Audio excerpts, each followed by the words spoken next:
The Boy and the Magical Hat. Once upon a time, in a quiet village surrounded by tall mountains and green fields, there lived a cheerful boy named Rohan.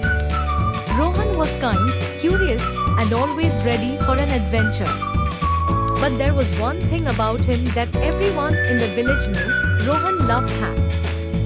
He had hats of all shapes, sizes, and colors, neatly arranged in his little room.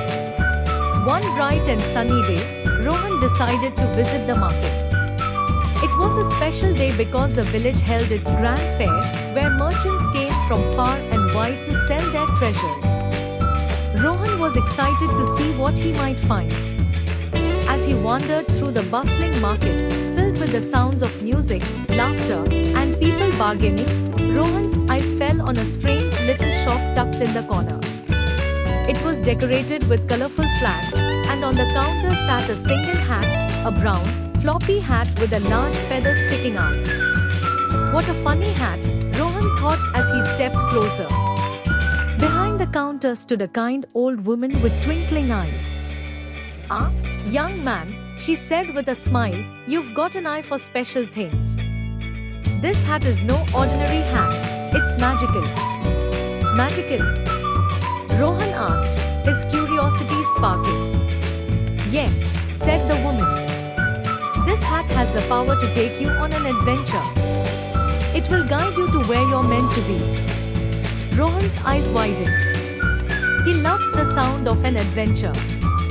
"How much does it cost?" he asked eagerly. The old woman chuckled. "For you, it's free. But remember, this hat chooses the brave. Once you wear it, you must trust it completely." Without hesitation, Rohan placed the hat on his head. As soon as he did, a gust of wind swirled around him, and everything blurred. When he opened his eyes, he found himself standing in a strange and magical place. A magical world. Rohan looked around in awe. He was in a beautiful forest where the trees sparkled like gold, and flowers glowed softly in the sunlight. Birds with shimmering feathers sang sweet songs, and tiny streams bubbled like liquid crystal. "Where am I?" Rohan wondered aloud. Suddenly, the hat on his head gave a gentle hum and tilted slightly to the left. "You want me to go that way?" Rohan asked, pointing in the direction the hat tilted. The hat hummed again, and Rohan laughed. "All right, let's see where this leads."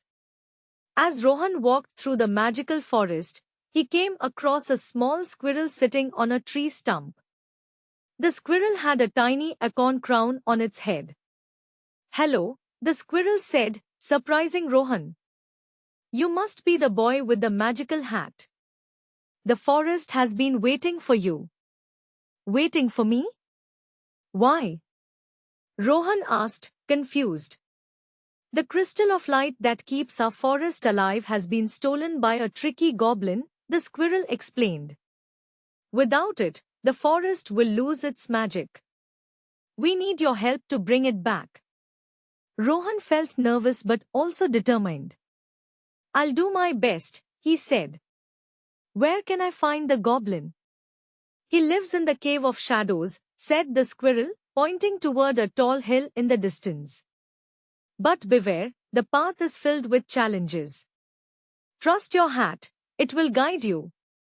Rohan nodded and set off toward the hill. The River of Rocks. Soon, Rohan reached a wide river filled with large, slippery rocks. The water flowed quickly, and he couldn't see a way to cross safely. "What do I do now?" he wondered. The hat on his head tilted slightly, pointing toward a fallen tree nearby. Rohan understood and used the tree as a bridge.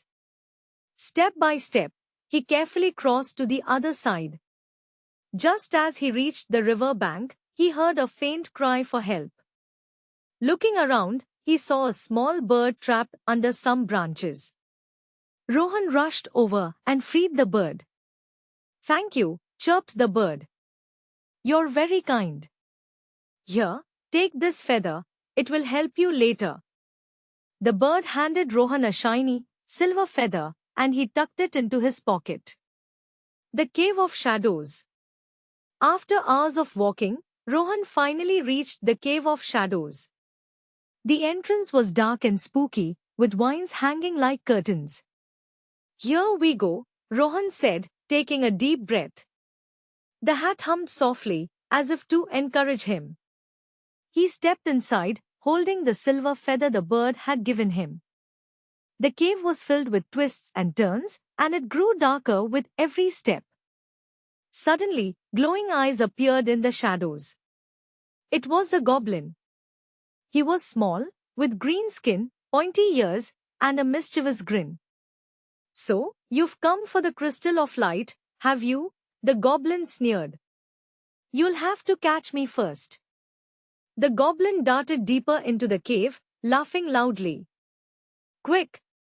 Follow him," the hat seemed to say, humming excitedly.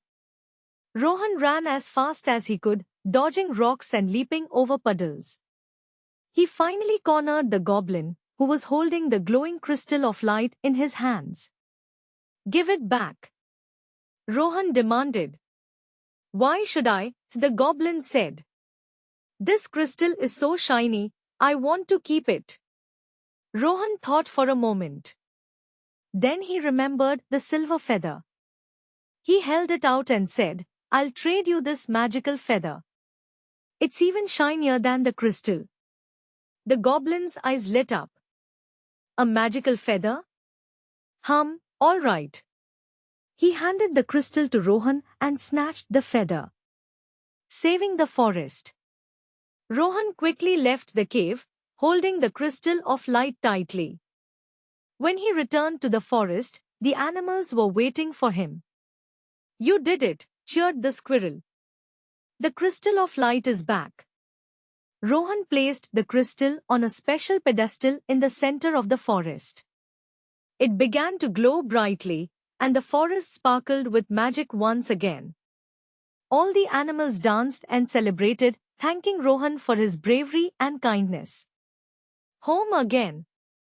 As the celebration ended, the hat on Rohan's head began to hum again. He felt the same gust of wind, and everything blurred. When he opened his eyes, he was back in the village, standing in front of the old woman's shop. "You've done well, young hero," the woman said with a smile. Rohan grinned. "It wasn't just me.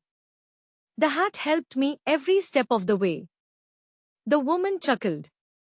"The hat only brought out the courage and kindness that were already inside you." From that day on, Rohan knew he didn't need magic to be brave. He just needed to believe in himself. And so, Rohan became the boy everyone admired, not for his hats, but for his big heart and adventurous spirit. The end.